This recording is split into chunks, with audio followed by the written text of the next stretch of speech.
Welcome to Made in Montgomery. I'm Susan Kenedy. Montgomery County is often referred to as the economic engine of the state of Maryland. In this show, we take a look at some of the businesses, large and small, that keep the engine chugging here. In our first story, we visit Locovino, an award-winning business with the philosophy that every wine has a story. Starting a business can be tough. Just ask Justin Wallace, who opened the Silver Spring Wine Cafe Locovino in 2019. We opened 2019, right before COVID, so they say your first year in business is the hardest, and they're not kidding. But knock on wood, we're still here. Wallace and his business partner Jared Jaber opened Locovino in the spot which used to house Adega Wine Cellars and Cafe. Both young men were managers of the business and had plenty of fans in the area who wanted them back on the scene in Silver Spring. It really didn't feel like we had a choice with how inundated our social media and everything was. It was like, when are you guys going to open it? So we kind of just reopened it, but with a focus on the community, all the way up to our logo, it being kind of like a pieces put together of a wine bottle, which shows that, it takes a community to kind of put together the story behind the wine. But we're just going to put it on the shelf here for you so you can grab it and take it home. Peterson Management held on to the space for nearly 2 years and helped the two with their startup and marketing. With the support of Sugarloaf Winery and Astrolab Brewery, they set up a Kickstarter campaign and raised close to $16,000 from 147 donors. We videotaped a little Kickstarter and went out and interviewed them for our Kickstarter to showcase that, what we're doing is just bringing their story to your table. And we are starting a new promotion where we're going to having local wineries or breweries every month come in and do tastings and do special promotions with them. So again, we're just trying to let the product speak for themselves and give these other local breweries and wineries a plateau to help them sell. And the county was supportive of their efforts as well. Tom Hucker's office specifically helped us navigate some of the permitting it took so we could stay on track and get open, as fast as possible. So without his office, we wouldn't have hit our deadlines like we needed to. So huge support. I think we've been proven right because they're doing great. They're getting national awards from Wine Spectator not once but twice, and they're bringing amazing food and drinks and retail wine selection to downtown Silver Spring, which is sorely needed. The name Locovino is reflected in that mission. You found what you're looking for? Wallace and Jaber are both Silver Spring locals. It's their goal to have Locovino serve as a gathering place and as a business where local beverages can be featured in the same context as international wine and beer. We have a mantra here where if it's not local to us, it has to be local to someone. So all of our wines are, if they're not from this area, they are single estate or single vineyard or family owned. So we do our work as Will's doing over there right now, talking to one of the distributors, making sure that it has to fit those kind of classifications, and then we'll go through tasting it, pricing it, and making sure it's a good product. First off, we start with a wine list that where we like to say we try to have at least one of everything. So something that is indicative or representative of different styles of wine or regions around the world. And then we do something where we like to let people give a chance to taste wines that we have open and figure out kind of where their palate is. And we 9 times out of 10 will have something that they'll like. Wallace credits their success with hard work and humility. Through it all, while it has been probably one of the toughest years in my life, one of the shining lights and opportunities we had was to take part in working with Silver Spring Cares, which was like a local nonprofit that worked with a lot of the local restaurants, where they raised money and in turn funded a lot of local restaurants to do like well-priced meals for first responders or frontline hospital workers or people like families in need. And that was like an awesome experience to be able to really be a part of the community and work together to do that. Today, with businesses in the county slowly getting back to speed, Wallace is positive about what the future holds for Locovino, and he's confident in his ability to take his business to the next level. I appreciate what hard work looks like, and I also, I guess, it instilled in me that as long as you work hard, you can do it. You can learn more about Locovino by visiting their website, or you can visit the cafe in downtown Silver Spring. Another business you'll find right in the heart of Silver Spring is an indie bookstore that is not only contributing to the uniqueness of the community, but also fostering a sense of cultural awareness through the books they sell. There's nothing better than sitting down with a good book and getting lost in a world far from your own. And bookstores like Loyalty Books in Silver Spring are the secret backbone of our communities. Loyalty holds a valuable space in downtown Silver Spring, not only for its diverse selection, but for keeping the tradition of books alive. We paid a visit to this unique store on Independent Booksellers Day. A very new book out called Pieces, Nigerian writer Helen Oyeyemi. With Councilmember Will Jawando. It's like books that talk about the real broad diversity of people. The books you see on the shelves will represent the people of downtown Silver Spring and of Washington, D.C. They're going to be immigrants, they're going to be Black, queer, disabled. That's who gets faced out first and foremost on our bookshelves. The business started in 2018 as a pop-up, and today there's a second location in Washington, D.C. Hannah says independent bookstores strengthen the community and build a culture of learning and literacy. One of the things we talk about a lot in the book community, either it's a window into a world that you are not necessarily a part of, or it's a mirror reflecting back an authentic experience, but that you don't get to see a lot in books.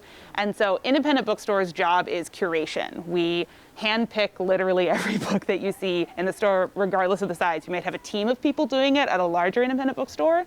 At a smaller one, it's just me and my 7 staffers taking, someone cares about a book on this shelf if it's here. And her customers are a direct reflection of that philosophy. All right, you are all set. He'd already emailed you a receipt. You can tell that they actually are really thoughtful and careful about their curation. So they have clearly, they have a specific goal in mind in their curation. So you're going to find really good books because they really care about what they have. They know what they have. They know their collection. They can answer questions. Hannah didn't have to think much about locating her business in Silver Spring. To her, it represents what Montgomery County is as a community. Specifically, Silver Spring is a community that has been formed by immigrants. It's a community that's been formed also by the Black culture of DC. And it's totally and uniquely and strongly its own. When you're there. The smells are unique to what people are cooking. The streets have so many languages. And though today there are many who choose to read their books electronically, over the last decade there has been a resurgence in independent bookstores. Since 2010, more than 1,000 indie stores have opened their doors. Going through James Baldwin's collection this year, so had to come and pick them up. Which makes the community richer in more ways than one. Customers like the experience of coming and looking at books, and independent bookstores sell ebooks and audiobooks. The textileness of the book, the beauty of the book, it's a beautiful physical object that goes in your home, that helps make your home.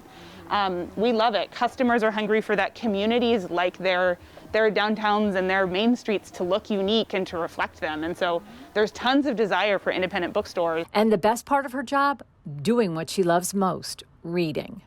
Everyone wishes they could read more books. And part of my job is to read anywhere between 3 to 9 months in advance of publication of books to at least get a sense of what's going on. So I'm usually reading anywhere between 3 to 10 books every week. During the pandemic, Loyalty Books has worked to stay in touch with its customers through contactless pickup and social media.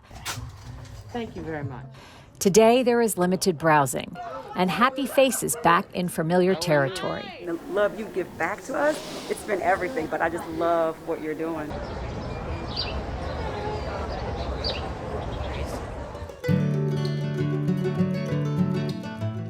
This year, the town of Bethesda is celebrating its 150th birthday. One of the community's long-standing businesses, Strosnyders Hardware, has been a go-to for residents for decades. Probably one of the most well-known retail establishments in Bethesda and across Montgomery County is Strosnyders Hardware. This family-owned business has been a part of the community since 1953. And for 40 of those 68 years, Jim Beckett has been the face of Strosnyders Hardware. He makes it to work every day through rain, sleet, or snow.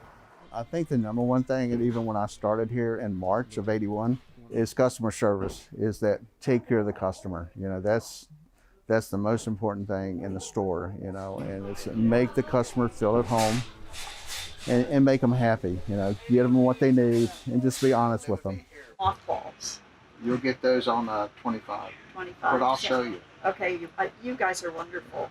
Beckett was taught the ropes of the business by the store's founder, Walter Strosnyder, who made it a point to spend time with customers on the floor every day. All this side right here up to paint is housewares. His example was he was always on the floor. You know, he would never be back in the office secluded. And people would come to him, and that's kind of, he made it happen. Regardless how large it gets and you know, in complexity, our still responsibility is taking care of the customer, and word of mouth is better advertisement. You can put ads in the paper, but if you satisfy that customer, and most of the time you'll see older customers come in, and I would question like, why don't you just go home because it's COVID? No, they'll come in and they'll just come back maybe for a couple screws or something like that. So they know when they come to this store, they're gonna find what they're looking for, and that's resonated from day one. Thanks for your help. Thank you, sir. All right. And that philosophy carried them all the way to the bank. Today, Strosnyders holds the title of the highest grossing independent hardware store of its size in the United States. We have customers that shop here for, 20, 25 years, 30 years. And the variety that we have here, all the products we have, people come, it's a big houseware department. And you see people, saying all the time, well, I didn't know you guys had this or had that, but we always have new things coming. This is a big thing lately that I'm surprised with, is these smokers. They have a saying at Strosnyders, if we don't have it, you probably don't need it. Located on Arlington Road, Strosnyders is a mecca for all things hardware related. And it's also somewhat of a gathering spot where customers can get that one-on-one service they're looking for. They knew if they need a snow shovel, they're going to find it right here. If they need salt, they're going to find it here. We're not going to run out, so we will always have a hearing for our customer. So that's, over a long time, that's very important. So they'll call up, do you have a sled? Yes, we got sleds. Do you have Webers? Yes, we have Webers, So that meant a lot to the overall people coming back again. There are lots of known locals who shop at Strosnyders, judges, politicians, newscasters. Beckett says he knows when someone important is in the store when he spots the Secret Service. He'll tell you sometimes you don't even know who you are serving, as was the case when he waited on Sandra Day O'Connor. She was buying one of these to light, light candles, stuff like that. And I'm watching her. And I went over to her and I said, you don't have the arm strength to make this one work because they have safety things on it. So you have to hold it a certain way to make it work. And so she was struggling a little bit and I showed her how to use it. And then she walked away and got in line and they go, well, do you know who that was? And I said, I don't really know who that, I didn't. And she's a Supreme Court judge.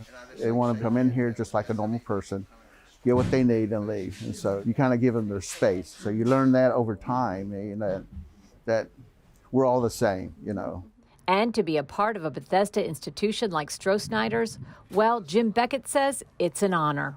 How many times you walk in a Home Depot or any big box and they would know your name, much less anything else, and you would just be a person. But here you're special. You let me know how it works, okay? Yes. Okay. I've known you for a couple of years now, so I'll come back. Okay. Thank you. Well, that does it for this edition of Made in Montgomery. For County Cable Montgomery, I'm Susan Kenedy.